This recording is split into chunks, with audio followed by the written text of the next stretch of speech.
दीवान की मृत्यु। कई असफलताओं के बाद राजा विक्रमादित्य ने एक बार फिर बेताल को योगी के पास ले जाने की कोशिश में अपनी पीठ पर लादा और चल पड़े। रास्ता काटने के लिए बेताल ने फिर से राजा को एक नई कहानी सुनानी शुरू की। बहुत पुरानी बात है, यशकेतु नाम के राजा पुण्यपुर नामक राज्य में राज करते थे। उनका सत्यमणि नाम का एक दीवान था।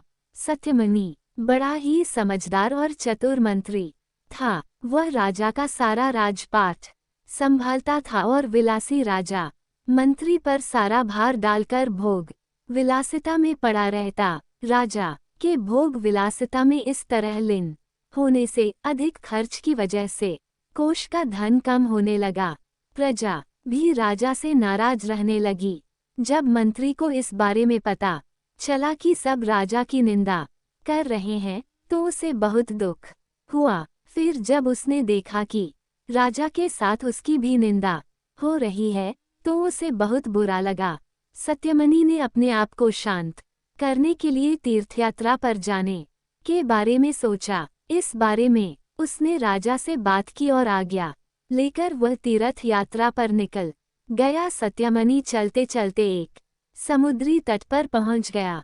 पूरा दिन बीत गया और रात हो चुकी थी। उसने सोचा कि आज रात यहीं रुककर आराम कर लेता हूँ। ये सोचकर वह एक पेड़ के नीचे सो गया। आधी रात को जब उसकी आंख खुली तो उसने देखा कि समुद्र से एक जगमगाता वृक्ष निकल रहा है। उस पर तरह तरह के हीरे जवाहरात लगे हुए थे। उस वृक्ष पर वीणा बजाती एक सुंदर सी कन्या बैठी थी। इस नज़ारे को देख सत्यमणि को अपनी आंखों पर विश्वास नहीं हो रहा था। देखते ही देखते अचानक वह पेड़ और उस पर बैठी कन्या गायब हो गई। इस सब के बाद वह हक्का बक्का रह गया और उल्टे पैर अपने नगर की ओर दौड़ पड़ा। जब वह राज्य पहुंचा तो उसने देखा कि उसके अनुपस्थिति की वजह से राजा के सारे लोग छूट गए हैं।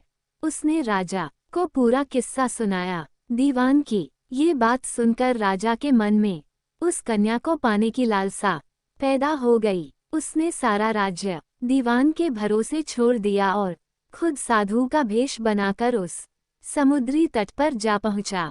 जब रात हुई तो राजा को भी वह हीरे मोती से जड़ा वृक्ष दिखा। वह कन्या अब भी उस वृक्ष पर बैठी हुई थी। राजा तैरता हुआ उस कन्या के पास जा पहुंचा और उसे अपना परिचय दिया। फिर उसने कन्या से उसके बारे में पूछा। कन्या ने कहा, मेरा नाम मृगांकवती है और मैं राजा गंधर्व विद्याधर की पुत्री हूँ। फिर राजा ने उसके सामने विवाह का प्रस्ताव रखा और कन्या ने कहा, आप जैसे महान राजा की रानी बनकर मेरा जीवन सफल हो जाएगा राजन, लेकिन मेरी एक शर्त है। मैं हर कृष्ण पक्ष और शुक्ल पक्ष की चतुर्दशी और अष्टमी को एक राक्षस के पास जाती हूँ जो मुझे निगल लेता है। आपको उस राक्षस को खत्म करना होगा। राजा यशकेतु ने तुरंत ये शर्त मान ली। इसके बाद शुक्ल पक्ष की चतुर्दशी आई तो मृगांकवती रात को बाहर निकली। उसके साथ राजा भी गया और छिपकर उस राक्षस का इंतजार करने लगा। कुछ देर बाद राक्षस वहां आया और कन्या को निगल गया। ये देखकर राजा ने राक्षस पर हमला किया और अपनी तलवार से उसका पेट चीर कर मृगांकवती को जीवित बाहर निकाल लिया। इसके बाद राजा ने उससे पूछा कि यह सब क्या है। इस पर मृगांकवती ने उत्तर दिया कि मैं हर अष्टमी और चतुर्दशी के दिन यहाँ शिव पूजा करने आती हूँ और जब तक मैं घर नहीं लौटती मेरे पिता मेरे बिना कभी भोजन करते। एक बार मुझे घर पहुँचने में देर हो गई और पिताजी को अधिक देर तक भूखा रहना पड़ा। जब मैं घर लौटी तो वह बहुत गुस्सा थे और उन्होंने मुझे श्राप दे दिया कि जब भी मैं चतुर्दशी के दिन पूजा करने जाएंगी तो एक राक्षस मुझे निगल लेगा। फिर मैं उसका पेट चीरकर बाहर निकल आया करूंगी। जब मैंने उनसे श्राप से मुक्त करने की विनती की तो उन्होंने कहा कि जब पुण्यपुर के राजा मुझसे विवाह करने के लिए उस राक्षस का वध करेंगे तो मैं श्राप मुक्त हो जाऊंगी। कन्या के श्राप मुक्त होने के बाद राजा उसे अपने साथ अपने राज्य ले आए और धूमधाम से उसके साथ शादी की। इसके बाद राजा ने दीवान को सारी कहानी सुनाई और यह सब सुनकर दीवान की मृत्यु हो गई। इतना कहकर बेताल ने राजा विक्रम से पूछा, हे राजन, अब तुम ये बताओ कि यह सब सुनकर दीवान की मृत्यु क्यों हुई थी।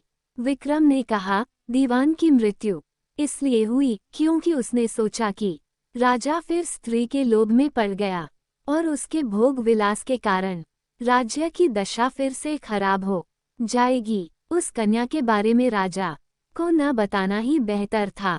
राजा विक्रम ने जैसे ही उत्तर दिया, बेताल फिर से पेड़ की ओर उड़ चला और जाकर उस पर उल्टा लटक गया।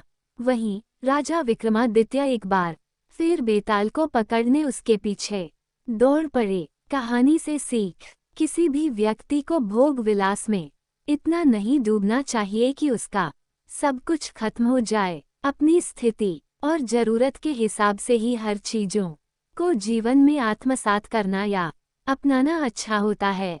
दोस्तों, ऐसे ही ज्ञानवर्धक और मनोरंजक कहानियों के लिए हमारे चैनल को सब्सक्राइब करें, अपने दोस्तों में शेयर करें, बेल आइकन को हिट करें ताकि हमारे हर वीडियो की सूचना आपको मिलती रहे। वीडियो यहाँ तक देखने के लिए आपका बहुत बहुत धन्यवाद।